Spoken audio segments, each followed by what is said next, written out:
నాకు ఒక బిల్డింగ్ ఒకరికి ఇవ్వకపోవడం అనేది బిగ్ డీలే కాదు. నేనైతే నా సొంత ఇంట్లోనే ఉంటున్నా. నా ఇల్లు నాకు మోర్ దాన్ ఎనఫ్. నాకుండే చిన్న కుటుంబానికి నాకుండే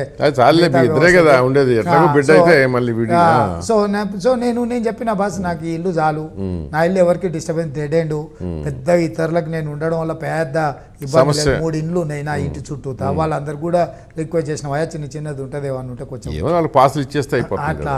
సో అన్నిటినీ క్లియర్గా చెప్పింది చేస్తున్నాం. అప్పుడే కడెం శ్రీహర్ గారు లాంటి వాళ్ళు మరి ఇక్కడ ఉన్నప్పుడు బాగానే ఉండి అక్కడ పోయినాక ఎందుకు అట్లా మరి పూర్తిగా వెట్టి చాకిరికి ఈ పాల్పడుతున్నాడో నాకు తెలియదు. మీరు అది చేస్తామన్నారు, అదెందుకు చేయలే, ఇది చేస్తామన్నారు, ఇదెందుకు చేయలే అని. సరే బాబా మరుదులు మాట్లాడారంటే వాళ్ళకి బాధ ఉంది. ఎందుకంటే వాళ్ళ ఏదో శాశ్వతమైన ఆస్తి అనుకున్నది చేజారిపోయింది.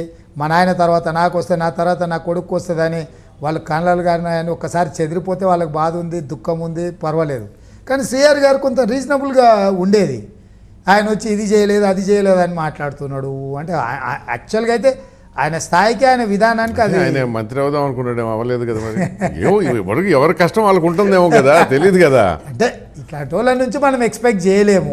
అంటే కొన్నిసార్లు తెలుగుదేశం ఉన్నప్పుడు కొంచెం కలిసి ఉన్నారు, కలిసి ఉన్నాం, వాళ్ళని చూసినాం కదా మనం. అంతకుముందు చంద్రబాబు నాయుడు గారి దగ్గర వాళ్ళందరూ కొంచెం పర్సనల్గా ఏ లెవెల్లో వాళ్ళు ఏదైనా ఉంటే లైక్లు డిస్లైక్లు ఎక్స్ప్రెస్ చేసేది. సమాజం అంటే వీళ్ళందరికీ కొంత బాధ్యత. కానీ మండవ గారు లాంటి వాళ్ళు, ఇట్లాంటి వాళ్ళు కొంతమందిని మనం చూసినాం కదా.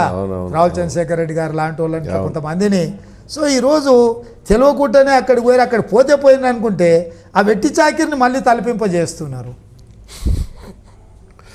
సో వాతావరణాలు అట్లా ఉంటాయేమో, ఎక్కడ ఒక దగ్గర ఒక రకంగా.